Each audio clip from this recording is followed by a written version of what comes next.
Nous voici de retour sur le sommet Authentic Learning et j'ai le plaisir d'accueillir Anne-Valérie Raucourt. Bonjour Anne-Valérie, Bonjour Stéphane, comment vas-tu?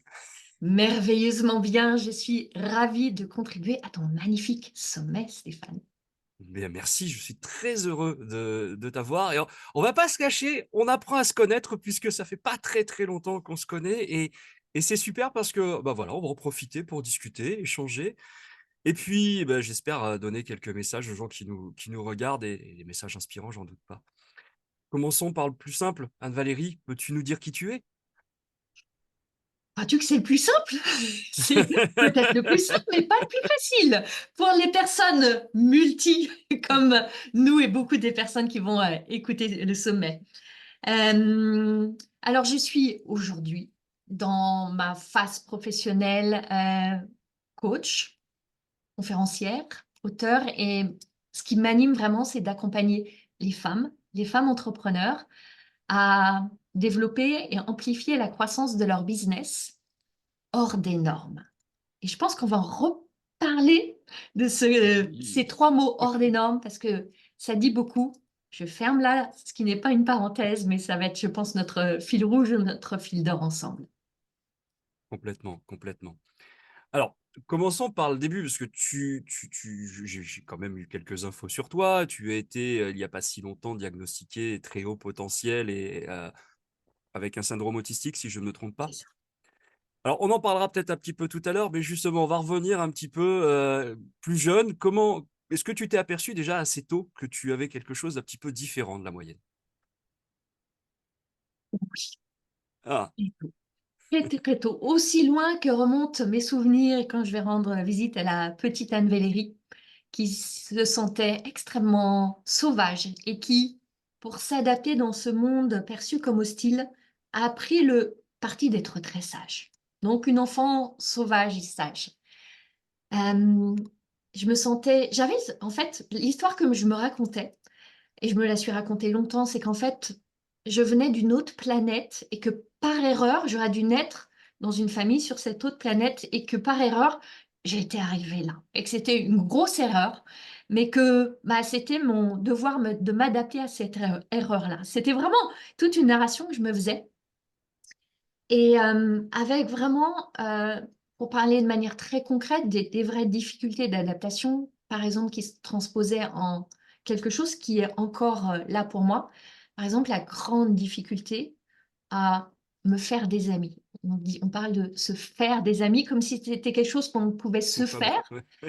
Et quand en fait, tu as on appelle ça une double exceptionnalité, en effet, le très haut potentiel intellectuel, l'autisme Asperger, ça crée une grande difficulté à entrer en relation avec d'autres parce que très petite, j'ai compris que j'avais pas le manuel. On m'avait largué là sur cette planète, mais j'avais pas les manuels de fonctionnement pour interagir avec tous ces humains là qui gravitaient autour de moi, que j'observais, que j'analysais, qui me fascinaient, mais je- pour lesquels je ne savais pas comment interagir.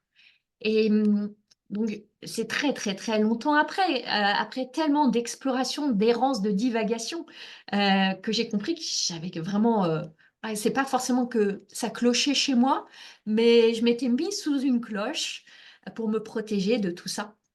Et ça, évidemment, c'est un trait typique de l'autisme, cette grande difficulté à entrer en relation, à nourrir la relation, à entretenir la relation.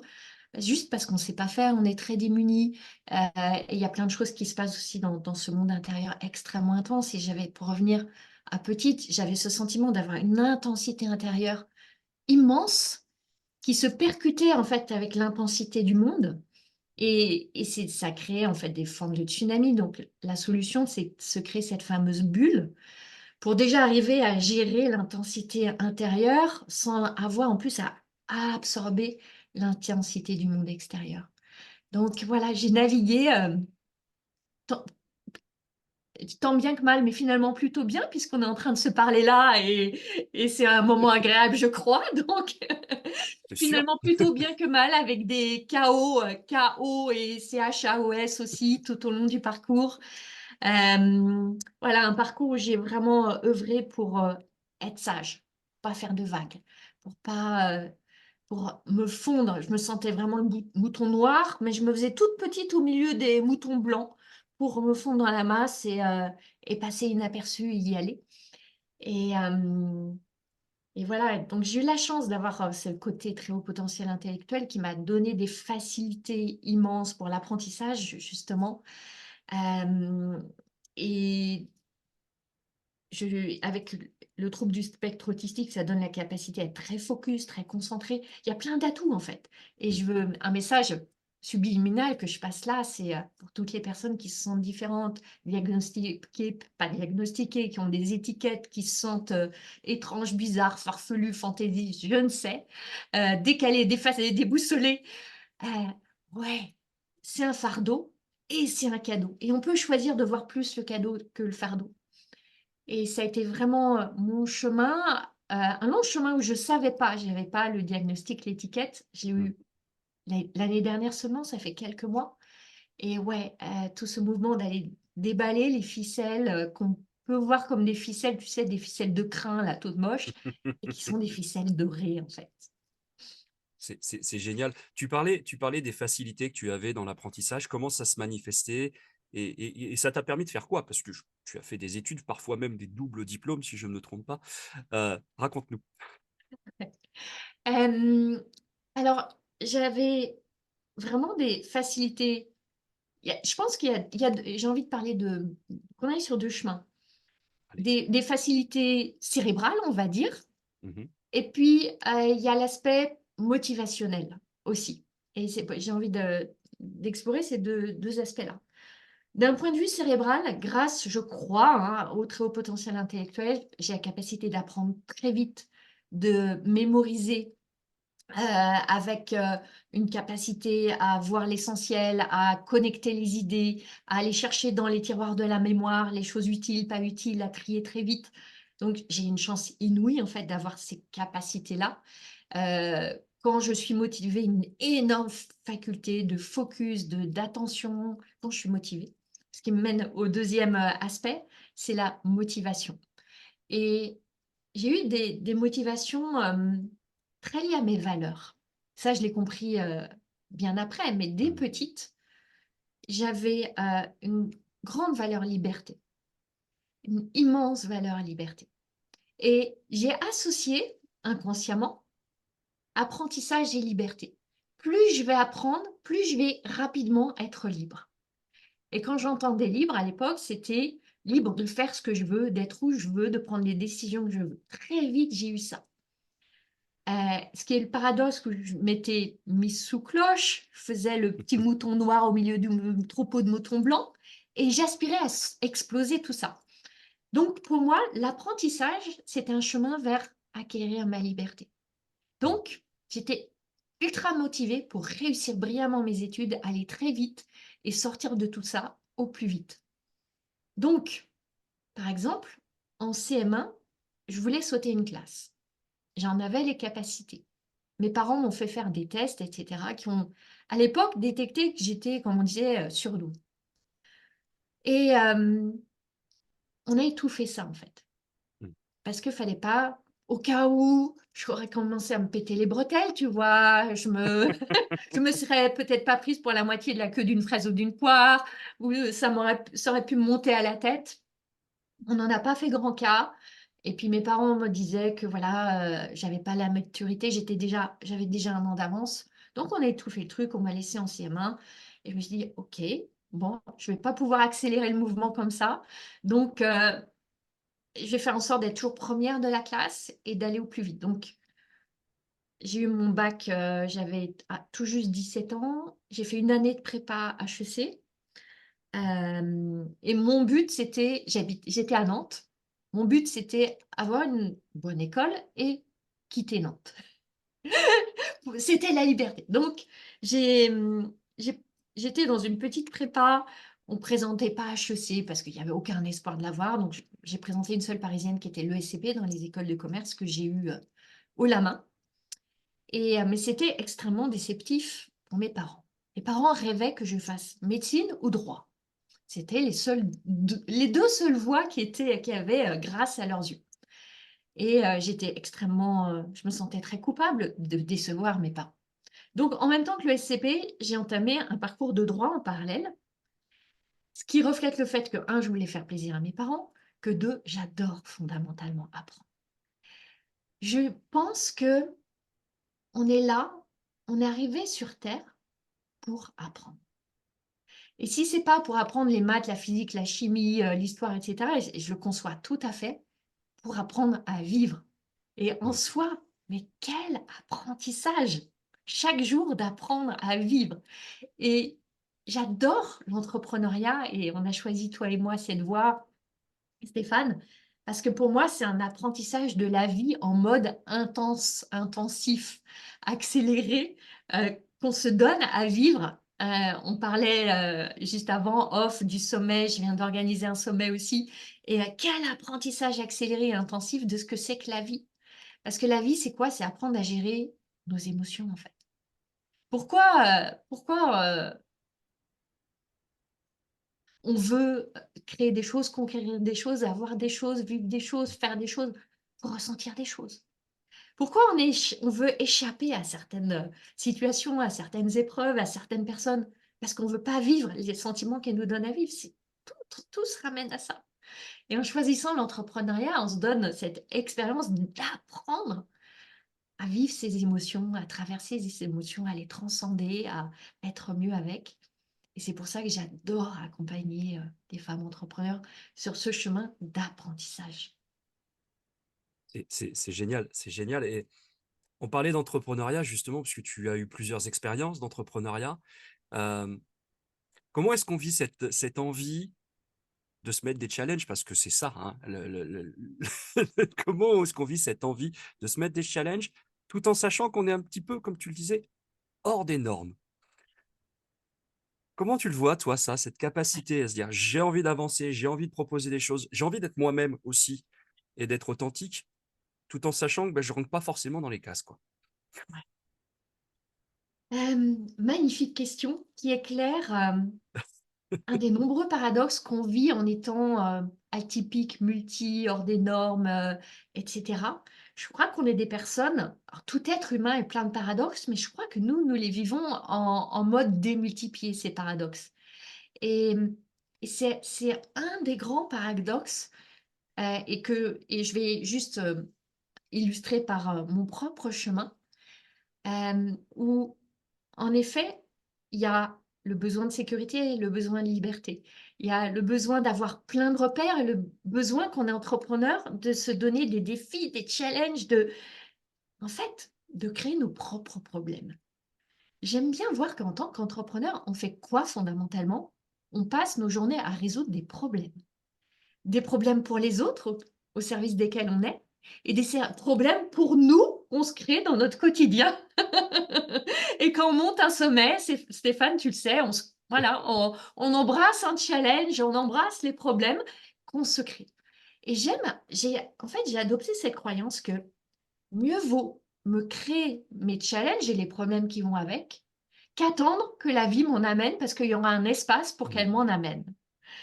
Et et je suis partie, voilà, dans une tangente, comme les cerveaux foisonnants aiment le faire. Et, et tu vois, moi, avec cette double composante THPI et autisme, j'ai deux grands paradoxes. Euh, j'ai ce côté THPI qu'on symbolise souvent par ce zèbre ou ce cheval fougueux, Pégase, qui aime les challenges, les défis, qui aime aller explorer, découvrir, tout est possible, et on part dans toutes les directions, et c'est foisonnant, et il y a ça. Et à côté de ça, j'ai cette partie d'autisme Asperger qui a besoin de sécurité, de repères, de réassurance, de heureusement, tu vois pas mon bureau. J'ai plein de rituels. J'aime les appeler les rituels, certains les appellent des tocs, tu vois, des troubles, des manies, des obsessions, et Mmh. j'en ai. J'ai besoin d'avoir, tu vois, si sur mon bureau, il y a certaines choses qui sont pas là, je suis déstabilisée. J'ai besoin que les choses soient alignées, rangées. Il y a plein de choses dans mon monde qui se passent, et c'est assez fascinant de danser, en fait, avec ces 2 polarités opposées. Et et c'est pas simple, en fait, de les réunir et de les aligner sur un chemin entrepreneurial. Et je trouve que c'est en même temps extrêmement enthousiasmant et exaltant d'aller réunir ces polarités-là et de voir quel cadeau qu'on a et ça parle aussi au multipotentiel et je sais que c'est un univers, Stéphane, qui te parle. Petit peu, D'aimer, petit peu. d'avoir cette curiosité, cet esprit d'aventure, des Mmh. découvertes, qui est une chance en fait, parce qu'on va de l'avant, on a envie de dévorer, on est gourmand et c'est un avantage et puis il y a le côté très lumineux, il y a le côté ombre où on s'éparpille, on dispatche notre énergie dans tous les sens. Au lieu de tirer une flèche, on envoie 15 flèches dans tous les sens et on tire pas sur la cible. Ouais, et et en même temps, il y a pour moi, c'est pas ou, c'est et il y a tellement Mmh. de beauté dans ce mot «et». Pourquoi ça serait ou je suis ceci ou je suis cela? Non, c'est et il y a de la beauté à danser entre les polarités et pour moi, ça se joue dans différents tempos, en fait.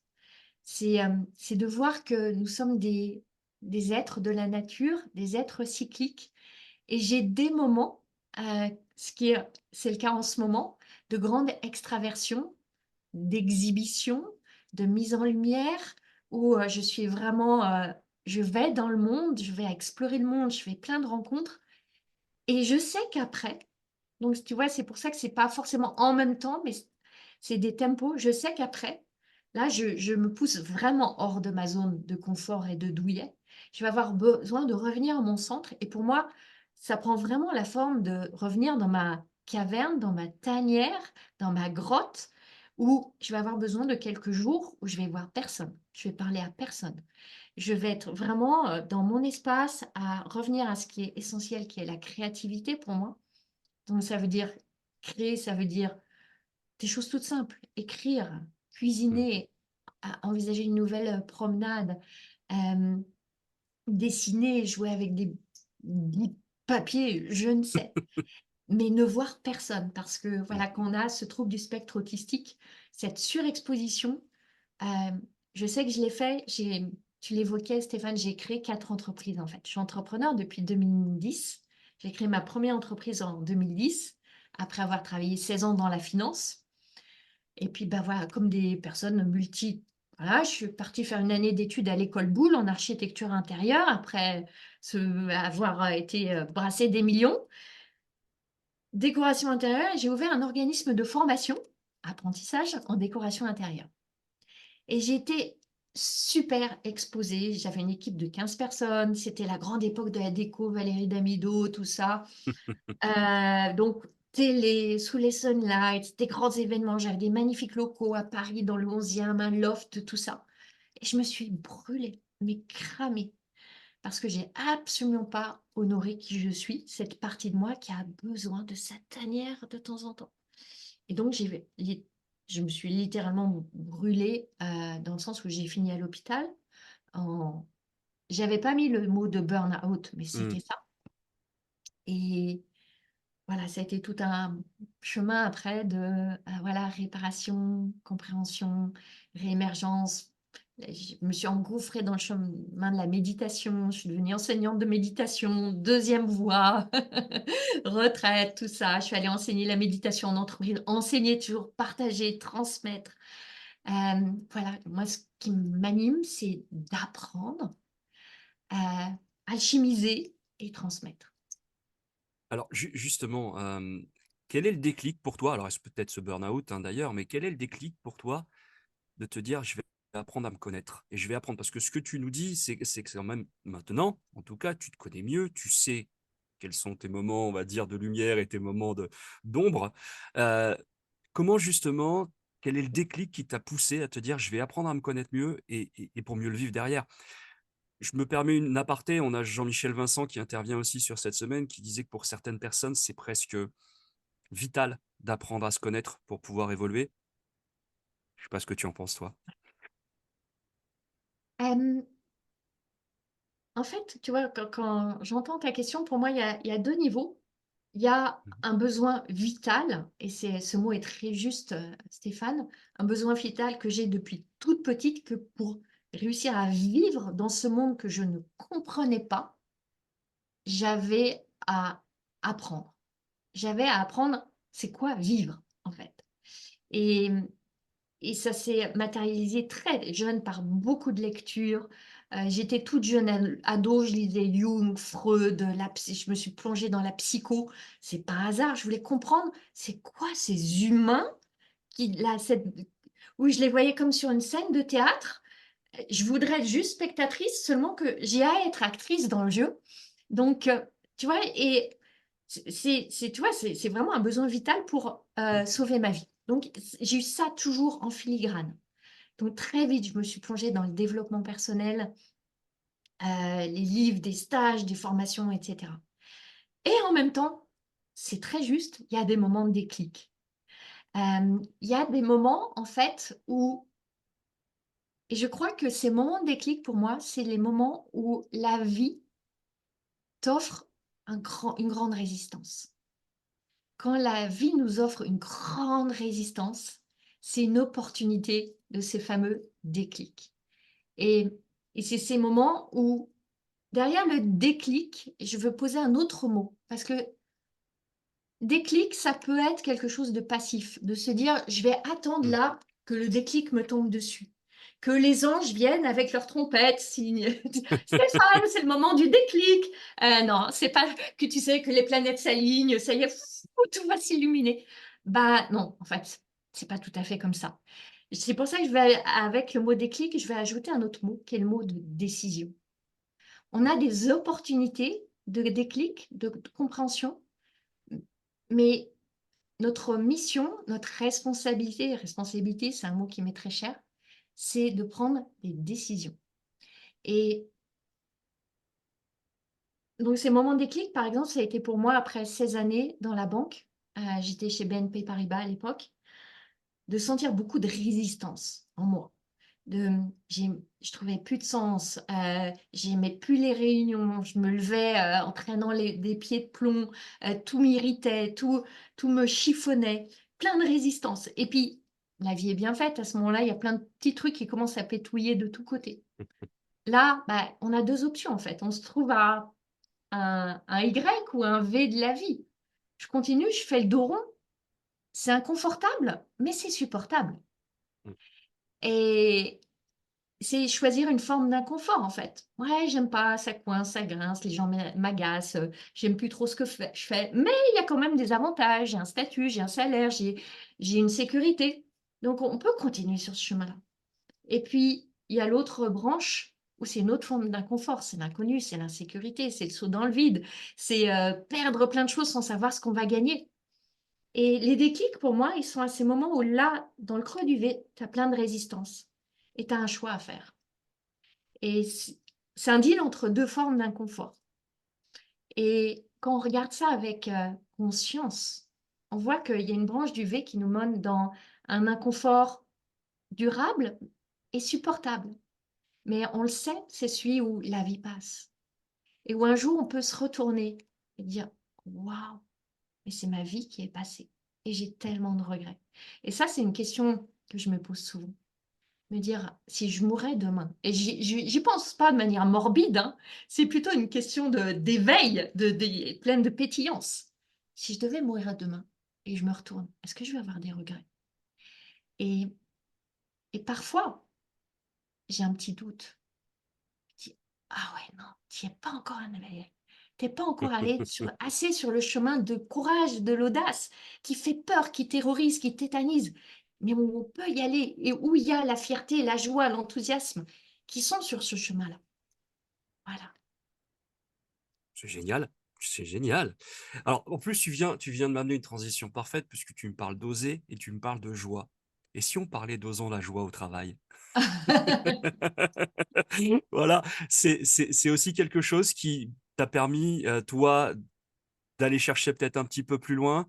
Enfin, à quelle période tu l'écris, ce livre d'ailleurs? Et puisqu'il a quand même 2, 3 ans, je me trompe pas, peut-être un En peu plus, plus. je l'ai écrit en Oh là, 2018. oh là 2018, là, je suis 6 ans. dépassé. 6 ans. Voilà. qu'est-ce qui t'amène à écrire ce livre et c'était quoi l'objectif personnel, on va dire?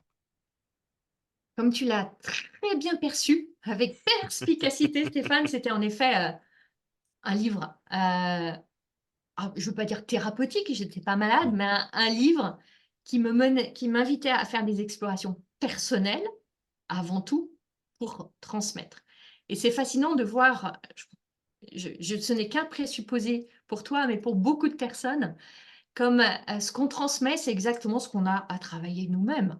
Et voilà, on a fait quelques pas sur le chemin, on a exploré, travaillé, appris et quelle chance on se donne aussi de faire ça, de travailler des choses pour nous, pour après pouvoir les transmettre aux autres. Et la joie, je crois, je peux dire que quelque part, la joie m'a sauvée. Cet appel de la joie. Et tu vois, quand je me revois petite et je revois la petite Anne-Valérie qui avait peut-être 5 ans, 6 ans dans la cour de l'école, Mm. qui voyait tous les autres enfants qui jouaient à la marelle, à l'élastique, qui couraient dans tous les sens. Et moi, mon élan naturel, c'était d'être sur un pilier du préau de l'école et de tourner autour. Et c'est ce que je savais faire en fait. Je ne savais pas aller Mm. danser avec les autres petits-enfants. Et en même temps, je voyais cette joie enfantine. Ça, je l'ai conscientisé après. Évidemment, ça se passait sans doute pas comme ça dans la tête de la petite Anne-Valérie de l'époque. Mais je voyais cette joie des enfants qui couraient, qui chantonnaient, qui dansaient.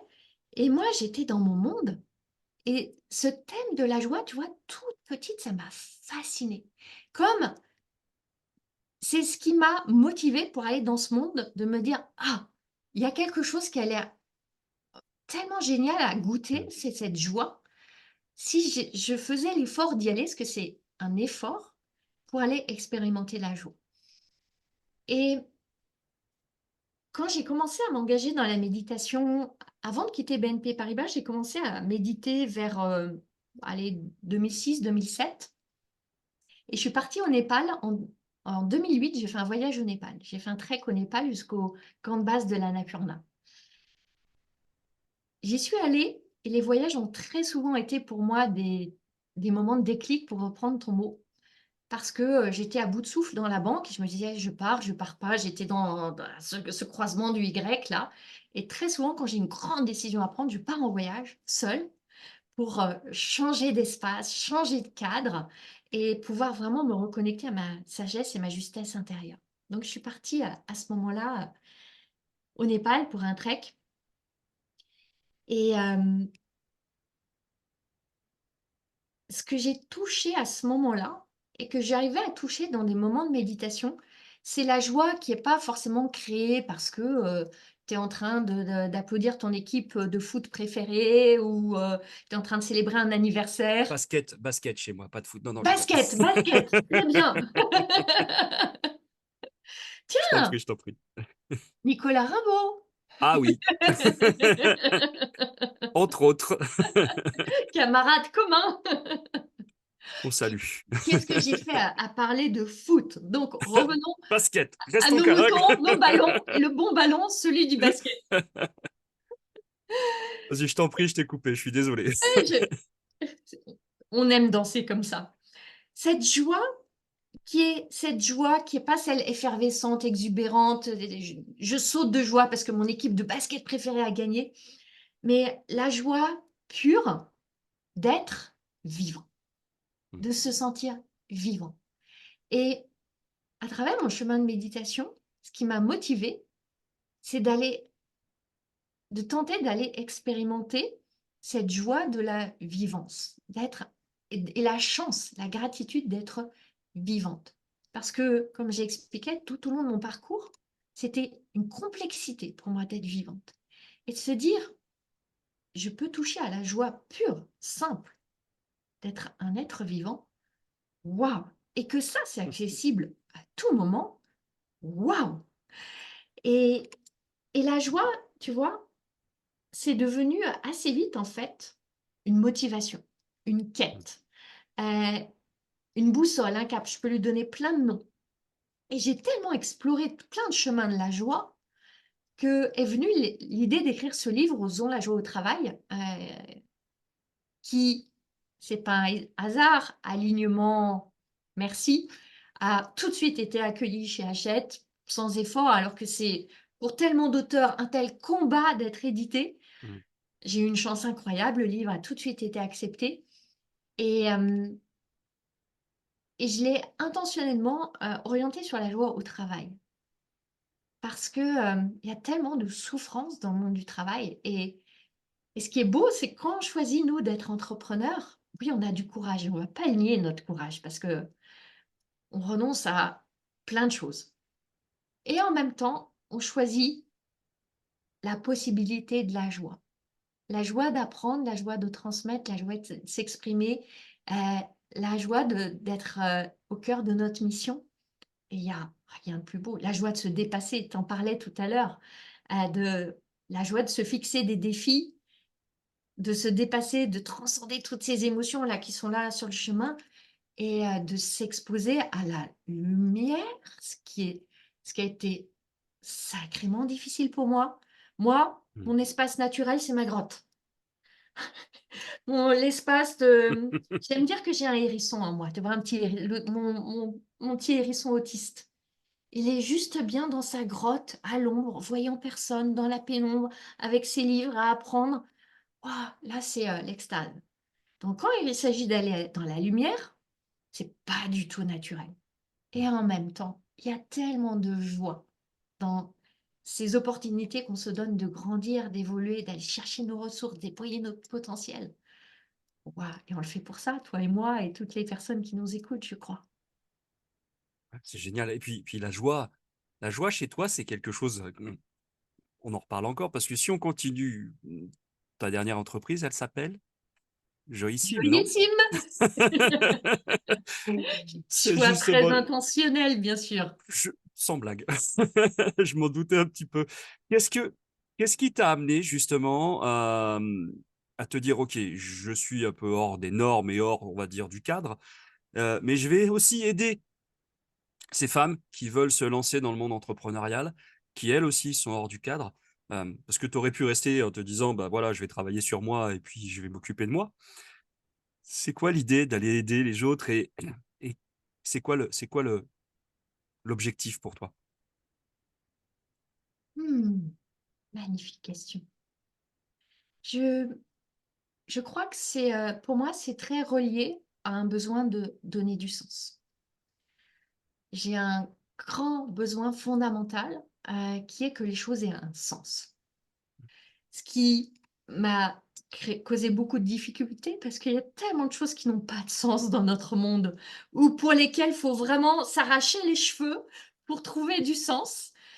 Hem et c'est tu vois, c'est encore cet art, je crois et quand je parle d'art, pour moi, dans l'art ART, hein, dans Oui, oui, l'art, oui. il y a une notion de travail et une notion de don. C'est l'alliance de ces 2 choses-là et c'est cet art de transformer ce qui est un fardeau en cadeau, ce qui est une différence en chance et là où très longtemps, j'ai eu tellement de mal à trouver du sens dans ce monde, dans tout ce qu'on voit, qu'on vit et bien, ma différence, mes difficultés, mes challenges, toutes les épreuves que j'ai traversées, ça fait 14 ans que je suis entrepreneur. J'ai on a survolé, mais créé 4 entreprises.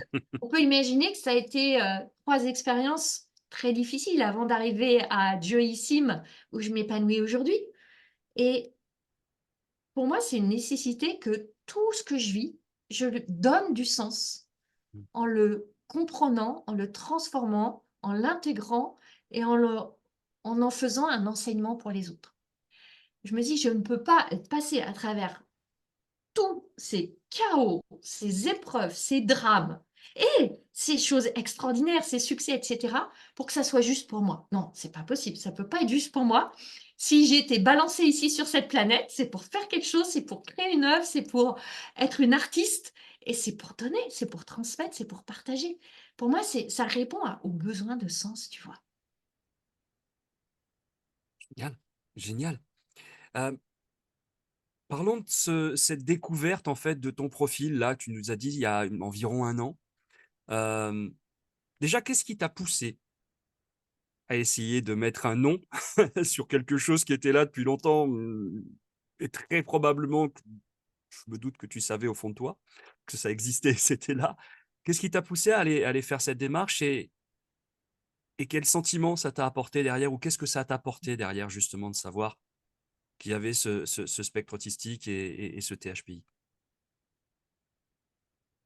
Euh, Ça a été tout un chemin pour aller dans ces explorations parce que c'est toute une batterie de tests, neuropsychologues, psychologues, psychiatres. Et c'est pas une décision qu'on prend à la légère. En fait, depuis très longtemps, je me doutais que j'avais un haut potentiel, doué, zèbre, tout ça. J'avais lu plein de livres. Je me reconnaissais dans plein d'aspects, mais pas 100%. Ça m'intriguait en fait. Je disais, c'est bizarre. Parce que si je me disais, si je me reconnais pas vraiment, c'est que c'est peut-être en fait autre chose. Et si je vais faire les tests de QI, peut-être qu'on va me dire en fait que j'ai le cerveau d'un bigorneau ou que j'ai une maladie très grave et j'étais terrorisée à l'idée d'aller passer les tests. Qu'on me dise pas, c'est ça. J'espérais Mmh. évidemment qu'on me dise, oui, il y a un sujet de QI. Et alors, il y a plein de personnes qui disent, c'est difficile de s'approprier cet atypisme du QI, a fortiori du THPI, parce qu'on entre encore dans une autre Mmh. stratosphère. OK. Et j'avais vraiment peur de qu'est-ce qu'on allait me dire et ce qu'on allait trouver. Donc, je mettais le truc sous le tapis, tu sais. Pas vu, pas pris. On fait l'autruche. Seulement, on sait que c'est sous le tapis, tu sais. C'est comme si tu fais pas le ménage dans une pièce, tu la laisses dans le Mmh. noir. Tu sais très bien que tu vas aller, quand tu vas aller dans la pièce et mettre la lumière, tu vas voir tous les gros moutons de poussière qui sont partout et ça va être de pire en pire. Et pour moi, en fait, c'est ça. C'est devenu Mmh. de pire en pire. Dans le sens où, il y a un peu plus d'un an, je ressentais une profonde fatigue. Et quand je dis profonde fatigue, c'est pas seulement, tu sais, cette fatigue où tu te dis, je manque de sommeil, il me faut des vacances, plus une fatigue de vivre, de lutter, de m'adapter, de me conformer. Et au cours de l'année d'avant, il y avait eu des signaux intéressants, plein de signaux intéressants. L'année d'avant, j'avais fait quelque chose d'assez radical dans mon entreprise. J'avais un programme d'accompagnement des femmes entrepreneurs. Donc, on remonte là il y a 2 ans, qui fonctionnait très bien. Quand je dis fonctionnait, ça veut dire que mes clientes avaient des magnifiques résultats. Je générais beaucoup, beaucoup d'argent. Je suis de celles qui ont un peu plus d'un an fait le million d'euros de chiffre d'affaires, etc. J'avais une équipe de 10 personnes. Magnifique succès flamboyant. Sauf qu'en moi, c'était pas flamboyant. Mmh. La flamme s'éteignait. Parce que manager une équipe de 10 personnes, c'est pas moi. C'est pas moi. Avec ce cerveau qui est le mien, j'étais en effort quotidien. Je passais mon temps à recruter, se séparer, faire des réunions, suivre les gens, gérer des plannings, de l'administratif. Ce que j'aime, c'est coacher, c'est accompagner, c'est créer des expériences, c'est transmettre. Ça, c'était devenu la petite partie congrue dans mon planning. Et je passais 90% dans tout ce qui me pesait. J'ai tout fait, littéralement. Mais voilà, comme quand j'avais quitté la banque. J'étais à un Y. Mmh. Pas facile. La machine tournait malgré tout. Et un matin de mars 2022, je me réveille et j'imagine que ça a pu t'arriver et à toutes les personnes qui nous écoutent, on sait qu'on a une décision à prendre. Et on la rumine, on la ressasse pendant des semaines, voire des mois, et c'est pesant, et on se sent écrasé, étouffé, on se contracte, on se replie. Et il y a un matin, tu sais, c'est, oh, il faut que je la prenne. Tu sais, Mmh. en parlant de ces déclics, tu sais pas pourquoi. Et ce matin de mars 2022, je me suis réveillée en disant, Anne-Valérie, c'est aujourd'hui, t'arrêtes, tu dis stop. Et c'était comme un sursaut de réminiscence de mon corps, de quand en 2013, mon corps s'était physiquement écroulé dans mes bureaux, où je m'étais retrouvée paralysée, où j'avais terminé à l'hôpital, comme si mon corps m'avait dit, Anne-Valérie, attention là, tu actes le stop avant que moi je te fasse t'arrêter. Mmh.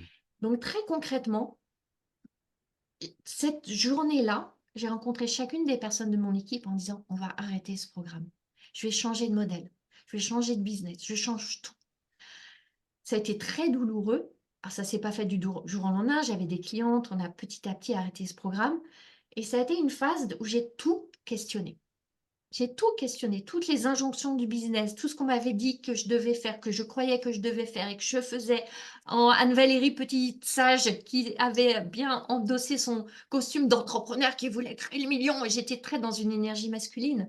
Mais mon petit hérisson autiste, il avait été oublié. Donc c'est lui qui est Mmh. venu frapper à la porte. Il a dit, eh oh, on se réveille, on arrête ça. Donc j'ai pris cette décision radicale, des décisions déclic. Stop. J'ai arrêté ça. Je suis entrée dans, tu vois, toute une phase de questionnement où je me suis beaucoup questionnée aussi sur moi. Qu'est-ce que je veux vraiment? C'est quoi le modèle de business qui me ressemble? Et je tâtonnais, j'expérimentais, je faisais plein de choses, je commençais aussi le faire.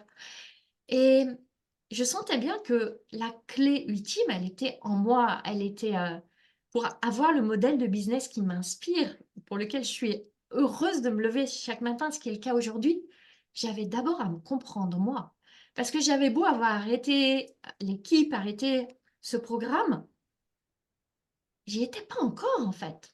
Il y avait encore, j'étais encore dans cette fatigue que je traînais, dans cette incompréhension, dans ces doutes, dans cet inconfort. Ça allait pas, quoi. Donc, et il y a un deuxième élément qui a été un déclic, c'est j'ai observé mon fils. J'ai un fils qui est grand maintenant et qui est parti vivre aux États-Unis. Et mon fils m'a amené en miroir plein de choses, parce qu'il se passait des choses dans sa vie. Et il n'a jamais été testé, mais il m'est sauté à la figure à ce moment-là, il y a un an. Je me suis dit, mais il s'appelle Célestin. Je lui ai dit, mais Célestin, il est surdoué, c'est évident, mais il a autre chose aussi. Il a un fonctionnement, mais il me ressemble. Et j'ai commencé, tu vois, quand tu sais, quand les morceaux du puzzle s'assemblent, je me suis dit, non, Anne-Valérie, là, tu peux plus fuir. Tu vas aller plonger dans les trucs des psy, neuropsy, faire les tests. Et alors, je me suis préparée à accepter les nouvelles, quelles qu'elles soient. Je me suis dit, même si on me dit que tu as un cerveau de bigorneau, c'est OK, tu vivras avec ça. Écoute, tu as vécu dans des décennies comme ça, on s'en accommodera. Et donc, voilà, ça a été après des semaines, des mois d'exploration jusqu'à ce diagnostic. On m'a annoncé donc ce très haut potentiel et l'autisme Asperger. Et c'était un magma émotionnel Mmh.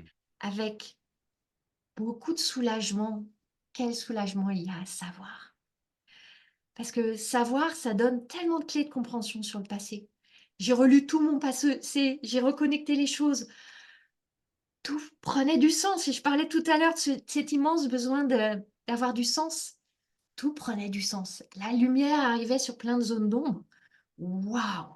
Je pouvais me détendre sur plein de choses. Donc ça, c'est génial. Mais pas seulement. Parce que pour être tout à fait honnête, il y avait deux aspects. Le THPI, mon petit ego en était plutôt content. Ouais, Et ça oui, vient avec et des oui. difficultés, bien sûr. Et les personnes qui ont, entre guillemets, que cette étiquette-là le savent. Ça vient avec des grandes difficultés d'adaptation où ouais, on est trop différent pour vraiment rentrer dans le puzzle de la société. Mais en même temps, oui, comme tu me questionnais tout à l'heure sur l'apprentissage, quel cadeau d'avoir cette rapidité de compréhension, d'analyse, de pouvoir relier toutes les idées, de pouvoir tout synthétiser, analyser. Quelle richesse, quel cadeau. Donc ça, je l'ai tout de suite aimé, cette partie-là. Mais j'étais plutôt en désamour de la partie autistique. Mmh. Parce que ça éveillait des choses, tu vois. Combien de fois dans mon parcours, on m'a dit, arrête de faire ton autiste, euh, espèce d'autiste.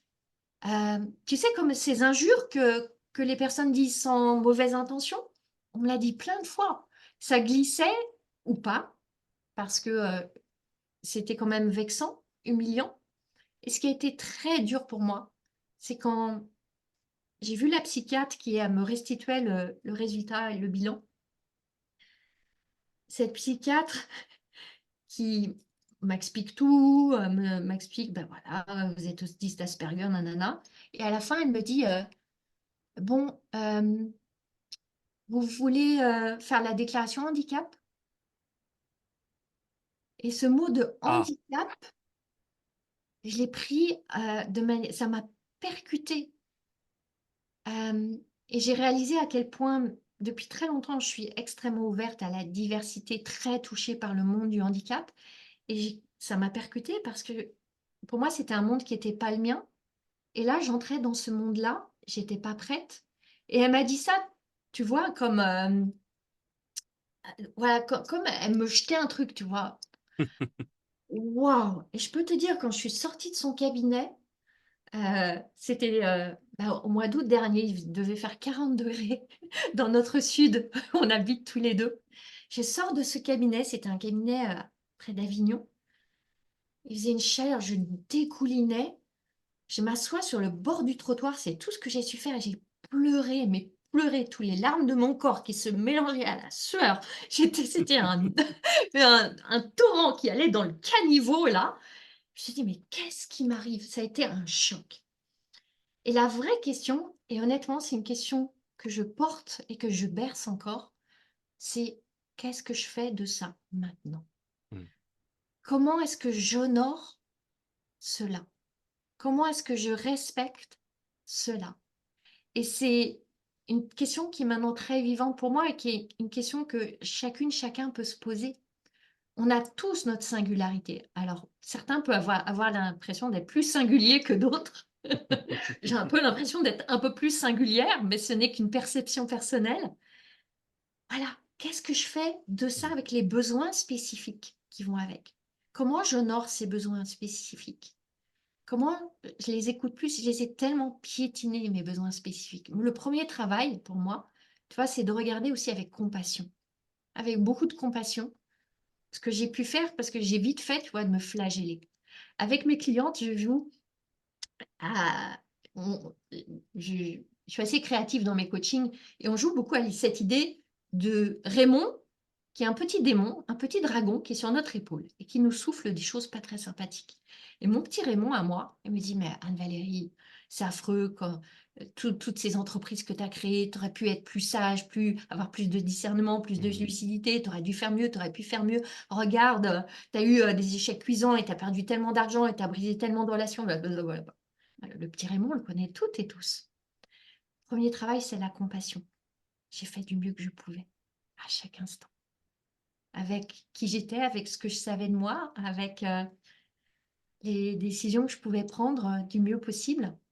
Et maintenant, endosser cette responsabilité de prendre les décisions les plus judicieuses, en sachant que mon zèbre, il a des besoins, mon hérisson, il a des besoins. Et comme je disais, on en parlait tout à l'heure, Stéphane, c'est voilà, honorer du mieux possible l'un et l'autre, pas forcément en même temps, parce que pas, il faut pas non plus se donner des défis insurmontables, mais parfois c'est juste l'un après l'autre. Et puis, tu vois, pour être très concrète, maintenant, j'ai compris par exemple que la créativité, c'est fondamental pour moi, fondamental. Et je crois que la créativité, c'est fondamental pour tout être humain et on l'oublie, on tend à l'oublier. Donc, chaque jour, j'ai une heure de créativité dans laquelle je peux créer plein de choses différentes. Ça Mhm. peut être pour mon business, ça peut être pas pour mon business. Là, je suis en train d'écrire un nouveau livre, ça peut être mon heure de créativité. Et ce qui est génial, c'est que cette heure de créativité, je me donne pour mission de l'honorer. Et sur ce chemin-là, qu'est-ce qu'on construit en étant dans l'intégrité? Quelle belle qualité. Pour moi, c'est plus qu'une qualité, c'est une vertu. Quand on nourrit cette vertu de l'intégrité, ce qu'on construit, c'est l'estime de soi. Et waouh! Parce qu'on a vite fait dire, et moi la première, ah là là, avec ce que j'ai reçu là en arrivant sur Terre, et puis ma famille, mes parents qui m'ont pas compris, qui m'ont fait ci, qui m'ont fait ça, oh, j'ai pas d'estime de moi. Ben, il est jamais tard. C'est maintenant Mm. qu'on peut la construire par des petites choses en étant en intégrité jour après jour vis-à-vis de nous-mêmes. Voilà. Génial. Merci. Merci Anne-Valérie. Alors, je ne sais pas si les gens qui nous ont regardés se sont identifiés. En tout cas, moi, oui, beaucoup. Donc, merci. Voilà pour la séance de coaching, entre autres. Voilà, c'est génial. J'adhère totalement à ton message et c'était hyper inspirant. Merci beaucoup. J'ai une dernière petite question parce que je pose cette question en fait à toutes les personnes qui ont participé au sommet. Qu'est-ce que toi, Anne-Valérie, tu as appris récemment? Quelle est ta dernière expérience d'apprentissage? Oh, elle me vient tout de suite. Elle est C'est une expérience, Stéphane. J'ai un petit doute. Je pense savoir d'où ça. Nous sommes reliés par la même expérience. Ouais, ma plus belle. Et derrière belle, je vais mettre le mot intense. Et le mot intense, c'est un mot qui m'est cher, parce que c'est mon vécu de vivre avec un monde intense, mais j'aime les expériences intenses dans la vie. Et cette intensité, je crois aussi, c'est celle que tu t'es donnée à choisir, Stéphane, c'est d'organiser un sommet. Parce que la semaine dernière, j'organisais un sommet qui s'appelle Entrepreneur hors des normes.